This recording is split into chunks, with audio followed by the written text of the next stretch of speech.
Part 3. You are going to hear the rest of the talk about family history.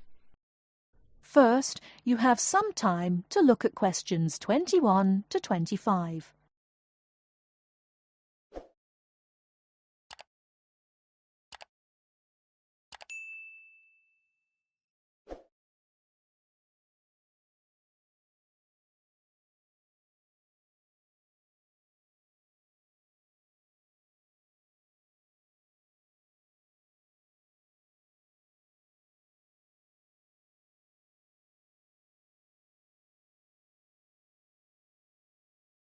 Now, listen carefully and answer questions 21 to 25.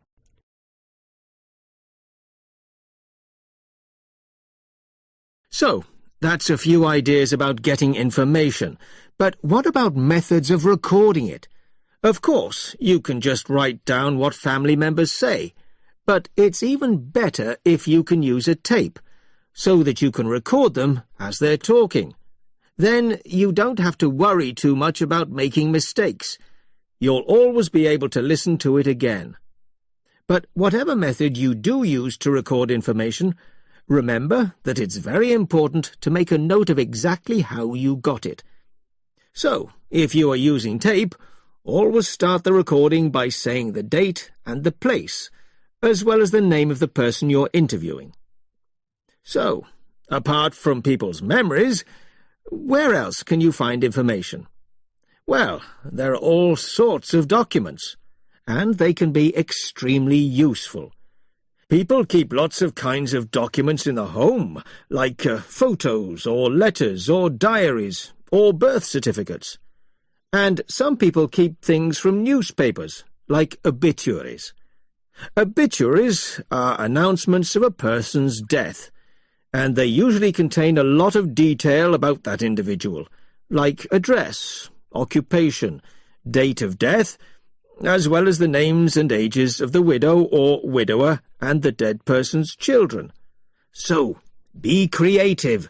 Look around your home or the home of your relatives for any items that might contain clues, such as these about your family history.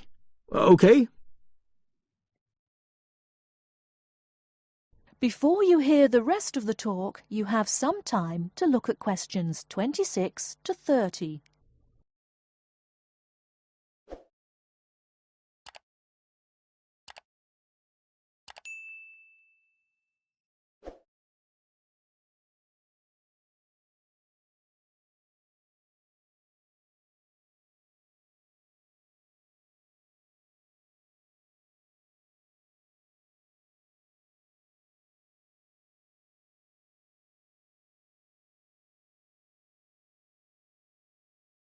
Now listen and answer questions 26 to 30.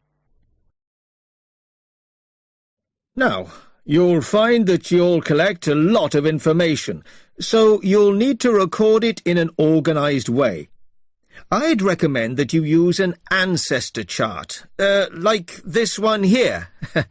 Can you all see? Ancestor charts act like maps. They link 4 or 5 generations in a family tree, so they're very convenient, and they don't cost anything. You can get as many as you like.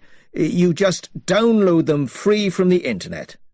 Then you fill them out as you go along, and for each individual you record all the key information next to their full name.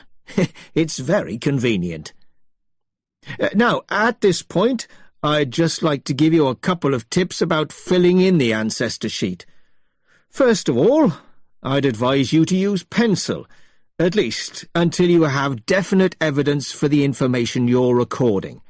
Secondly, as well as recording official names, I mean given names, it's worth writing any nicknames down.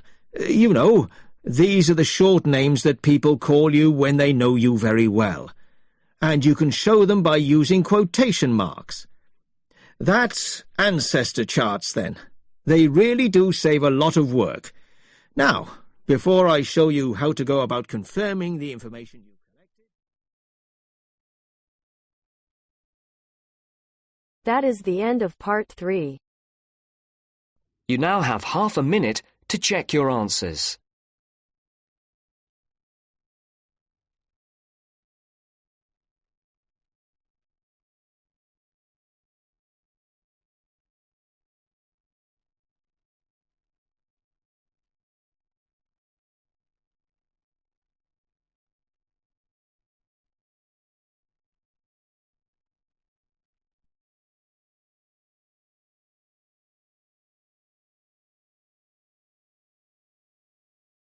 Now turns to part 4.